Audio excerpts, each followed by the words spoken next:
Hello साथियों, मैं सौरभ कुमार सिंह।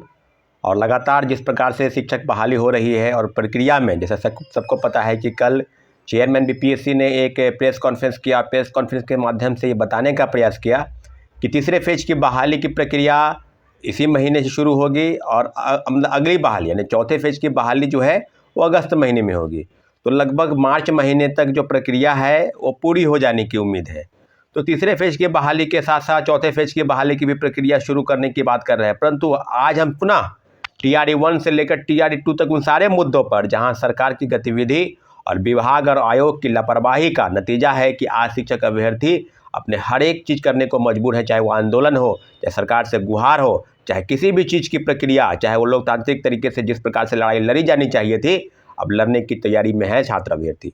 आपको बताते चले कि TRE 1 में जो प्रथम केस में लगभग दर्जनों याचिकाएं हुई है और हम लोग की तरफ से जो याचिका हुई है उसका भी नंबर, जो केस नंबर है वो संभवतः 1-2 दिन में मिल जाएगा। तो आगे की प्रक्रिया में जो भी चीज़ें, जितने भी शिक्षक अभ्यर्थी है, जो पिटिशनर है, जो मेरी बातों को सुन रहे हैं, कोर्ट के संबंध में हम यही कहेंगे कि थोड़ा वेट करें, 1-2 दिन में तो मिल जाएगा केस नंबर, फिर आगे की प्रक्रिया को आपको हम अवगत कराएंगे। अभी जो आपको हम सीधे सीधे बात बताते चले कि TRE 1 में TRE 2 से लेकर TRE 1 से लेकर TRE 2 तक सबको पता है कि TRE 1 में जो शिक्षकों की सूची भेजी गई थी बीपीएससी को शिक्षा विभाग की तरफ से, वो 4700 पदों की भेजी गई थी और मात्र 2773 लोगों का रिजल्ट आया। तो क्या यह कह नहीं सकते कि सीटों का घोटाला हुआ, सीटों की कटौती की गई? और लगातार जिस तरह की बातें चेयरमैन कह रहे थे और फिर पुनः TRE 2 में जब प्रोटेस्ट हुआ, लगातार आपने देखा होगा कि लगातार आंदोलन चल रहे थे।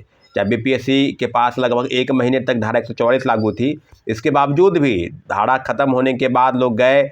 अगर आपके मन में ये सवाल है कि हम जो कर रहे हैं वही सब सही है, बाद बाकी दुनिया में या शिक्षक अभ्यर्थी है या कोई भी छात्र है, उसको ये सब चीज़ों से क्या मतलब है? अगर किसी ने परीक्षा दिया है तो उस पूरक परिणाम जारी होने के एवज में जितनी भी सीटें, आपने स्पष्ट कहा था कि हम सप्लीमेंट्री रिजल्ट देंगे, ड्रॉप आउट को करेंगे बाहर, मल्टीपल रिजल्ट जो आएगा, सीटें जो खाली रह जाएंगी उसका पूरा आंकड़ा मेरे पास आएगा तो हम सीटों का रिजल्ट जो है प्रकाशन जल्द से जल्द कर देंगे। परंतु इस प्रकार से डिनाई कर जाना, चीज़ों को बरगला देना, क्या सरकार की मंशा पर प्रश्न नहीं होता है? पहले महागठबंधन की सरकार थी, आज एनडीए की सरकार है। तो एनडीए के तमाम बड़े नेता, 2 प्रमुख नेताओं की चर्चा खासकर हम करेंगे, 3 प्रमुख नेताओं की। एक विधानसभा में और विधान परिषद में सम्राट चौधरी और विजय सिन्हा आज बिहार के डिप्टी सीएम हैं।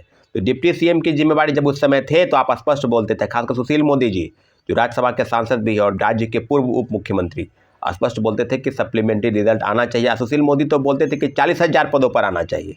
तो 3 जनवरी को जो चिट्ठी शिक्षा विभाग से बीपीएससी को भेजी गई और उसे दोबारा वापस लिया गया और कल इस बात के लिए बिल्कुल क्लियर हो गया कि अब पूरक परिणाम नहीं देना है। पूरक परिणाम नहीं देने का दिशा निर्देश बिहार सरकार की तरफ से बीपीएससी और शिक्षा विभाग को इसलिए मिला है क्योंकि सीटों को बचाना है, सीटों को घालमेल करना है, सीटों को बचाकर तीसरे फेज की बहाली में निकालनी है।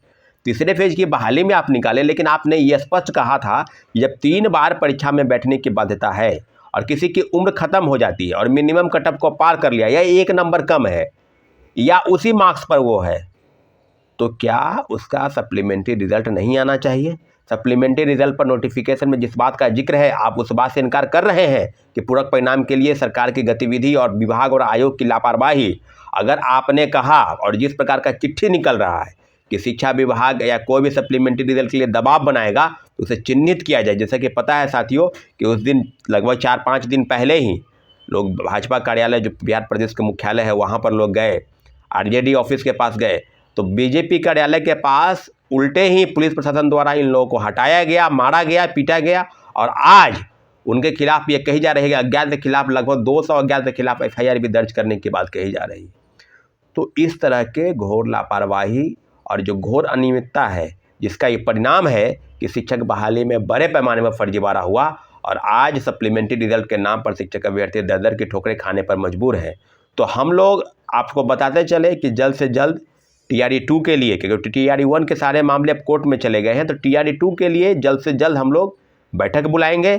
जितने भी शिक्षक अभ्यर्थी TRE 2 के प्रतीक्षा में हैं, वो वेटिंग में थे, वो इंतजार कर रहे थे, 14,700 पदों पर पूरा परिणाम आएंगे। सभी लोगों से आग्रह है कि जल्द से जल्द 1-2 दिन के अंदर वो मीटिंग की तारीख तय हो जाएगी। सभी को मीटिंग में आना है और मीटिंग के माध्यम से आगे क्या करना है उस पर हम लोग अपना दबाव बनाने का प्रयास करेंगे। लेकिन इतना ज़रूर है कि TRA 2 के मुद्दे को अगर छोड़कर तीसरे फेज की बहाली में अगर लग जाएंगे तो आपको बताते चले कि तीसरे फेज की बहाली में फिर वही लोग जो सीटों का बचाकर घालमेल करके बचाकर और इस तरह की चीज़ों को आप प्रकाशन करेंगे। 1,20,000 में प्रथम फेज की बहाली में कितने लोगों को नौकरी मिली? 93-94 हज़ार। 28,800 नियोजित शिक्षक हैं और जो जिलों से फर्जीवाड़ा आ रहा है, सीटेट फेल, STT फेल, कई फर्जी प्रमाण पत्र के आधार पर जो शिक्षक नियुक्त हुए और बहाल हुए, जब उनको बाहर का रास्ता दिखाया गया तो उनके जगह पर कितने लोग नए आए? क्या इस बात की पुष्टि नहीं करती? क्या सरकार की गतिविधि इस बात पर नहीं निर्भर करती कि क्या पूरक परिणाम के लिए शिक्षक अभ्यर्थी और जितने भी छात्र जिन्होंने परीक्षाएं दी है उनकी मांग बिल्कुल जायज़ है? सरकार में आते ही अपने बातों को घुमा देना, अपने बातों से पलटी मार जाना, तो इन नेताओं की पुरानी आदत है। इसलिए अब किसी भी राज्य सरकार पर, चाहे वो NDA की सरकार हो चाहे महागठबंधन की सरकार हो, बहाली की प्रक्रिया में जो खामी थी आयोग और विभाग की वजह से इस तरह के बड़े पैमाने पर फर्जीवाड़ा हुआ और लेट लतीफ़ी या हड़बड़ी कह लीजिए या क्रेडिट लेने का होड़ कह लीजिए, सारी चीज़ों का एक परिणाम है कि बड़े पैमाने पर फर्जीवाड़ा का यह परिणाम है कि शिक्षक अभ्यर्थी आज घोर निराशा के भाव में जगे हैं।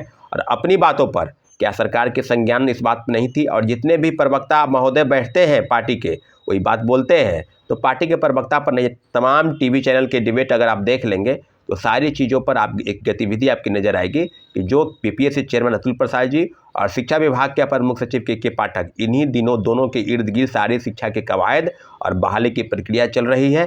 कोई प्रवक्ता और कोई मंत्री के बोलने से कोई चीज़ बदल नहीं रही है। इसलिए मंत्री, विधायक, सांसद की बातों पर कोई भरोसा नहीं। हम दोनों डिप्टी CM और माननीय मुख्यमंत्री जी से आग्रह है कि पूरक परिणाम जल्द से जल्द जारी हो और 14,700 पदों पर TRA 2 में जितने भी शिक्षक अभ्यर्थी हैं जो इंतजार कर रहे हैं, सभी पर पूरक परिणाम जल्द से जल्द जारी करवाने की बात